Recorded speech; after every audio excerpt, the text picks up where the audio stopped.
Okay, what am I looking at today? The title of this video is, Would Atheists Drink Their Dad's Sperm? What? What? Oh, god fucking damn it. It's gonna be a fun one today. Let's get started.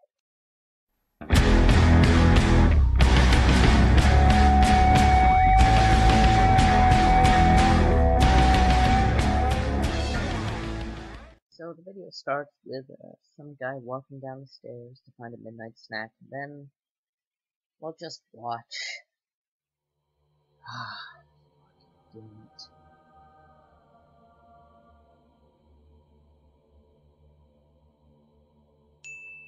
Why would that be in a bottle in the fridge?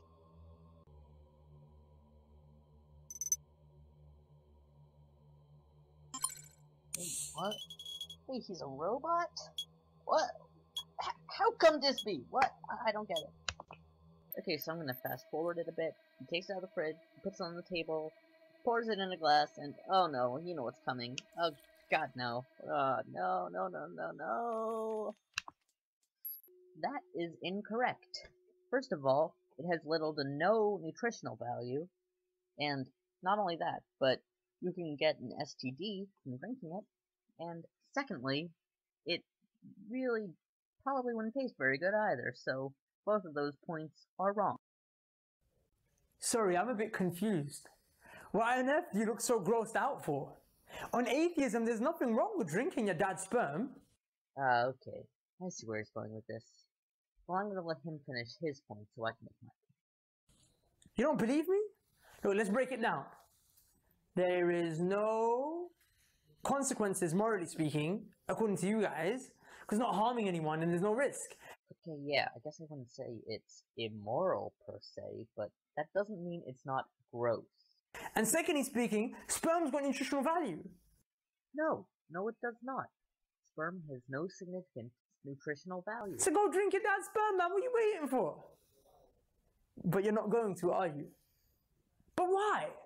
Because over the years, through evolution, humans have developed a pretty good sense of what's a good thing to eat and what's not a good thing to eat. And a lot of the time, what's not a good thing to eat is what is considered gross, and our mind tells us, hey, you shouldn't eat that. So we say, ew, I'm not going to eat that, because we've evolved to not eat that stuff because it's not good for us.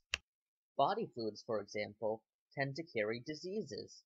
So it was a good thing in nature for animals, or people in this case, to have an instinct which said, no, I'm not going to eat that body fluid, so they could live longer and pass that genes down to give us the aversion to sperm which we have today.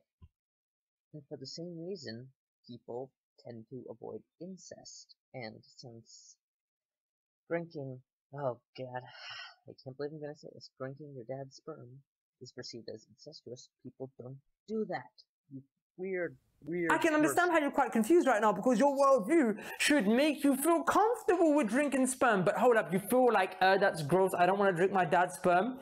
Then could there be something wrong with your worldview?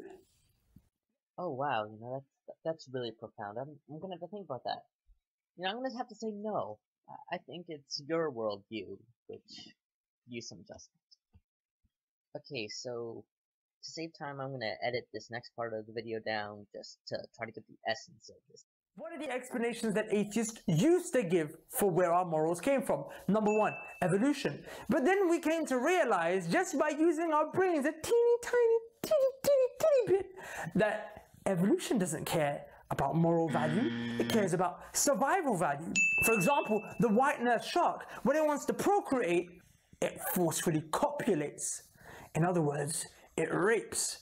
If our morals come from the exact same sociological, biological process that facilitates those morals for that white nurse shark, then what makes us so special that when we rape, it's wrong? No. If that's where our morals come from, rape, murder, theft, all these things, at the most you could say are socially unconventional. You can't say these things are evil, they're wrong, he ought not to do this, or she ought not to do that. The most you can say is, I wouldn't, but if you really want to do that, then go for it. I'm not going to murder him, but if you want to murder him, that's up to you. To each their own. But we realize that that doesn't work, and evolution basically leaves us with that. So evolution flies out the window. The second explanation that we have is, wait for it, social pressure.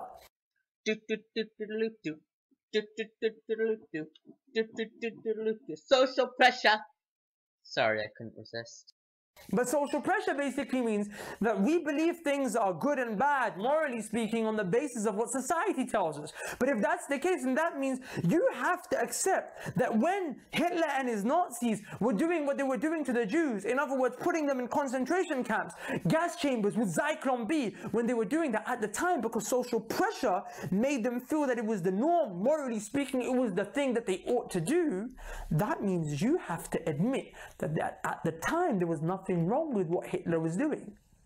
But nobody's going to do that because it was wrong then and it was wrong now. So what happens to social pressure? We kick it to the curb. So what's the explanation that people like Sam Harris put forth today?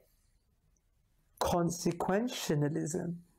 What is consequentialism? A very crude understanding is that basically we look at the consequences of our actions, and if the consequences bring about good, then that's something that's morally good. And if they bring about something bad, then that's morally bad. So that's basically how we do it. Well, in light of that, there's nothing wrong with drinking your dad's sperm because the consequences are actually beneficial. There's nutritional value and there's no risk.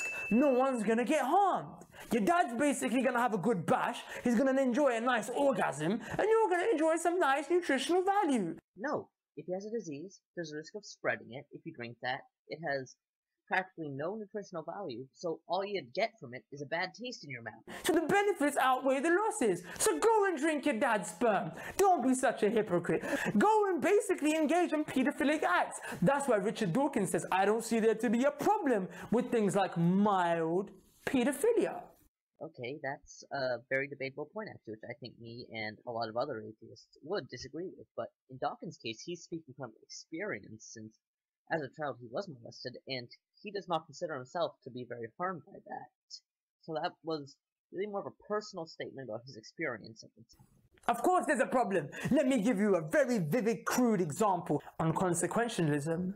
According to Sam Harris's morality, according to Professor Krauss, Richard Dawkins, the leading atheists of the world, according to their morality, there's nothing wrong with you basically lying a one-year-old baby in front of you and basically masturbating over it. Because the baby is not going to remember the traumatic experience because he's only 1 or she's only 1 year old. And you are going to enjoy basically a nice session. Very creepy, disgusting, should be put in jail, locked away, slapped in the face. But on your morality as an atheist who rejects God, there's nothing wrong with that. Well, I guess technically in and of itself that might not be morally wrong, but the issue there would be if someone did that, that would lead me to believe that they either have done something worse in the past or are at risk of doing something worse in the future. I'm trying to make you understand how crude this understanding of the world is from an atheistic perspective. So then what is our explanation and understanding of where our morals came from? My dear beloved friends, brothers and sisters, the only explanation for where our morals came from is that they are grounded and anchored and based and founded upon a higher moral agent that instilled them to us. Because society doesn't dictate them, evolution sure as hell doesn't, and consequences of our actions, rational thought process like that sure as hell doesn't. The only option we're left is that Allah instilled these morals inside of us from when we were born. Well, if that's the case, wouldn't people be saying, hey, you know, I really want to drink my dad's sperm today. Oh, wait a minute. Silly me. Allah doesn't like that. You know, I better not do that no matter how much I want to. But dang it. Yeah, if only Allah would like me to. I leave you with that. Please, accept Allah as your one creator, master of the heavens and the earth. Or at least come to appreciate that there is a divine there. That's half the job done already. But if you continue to reject that, then please, give your dad a bottle and tell him to have a bash, and you enjoy a nice drink. Well, if you can't beat him, join him.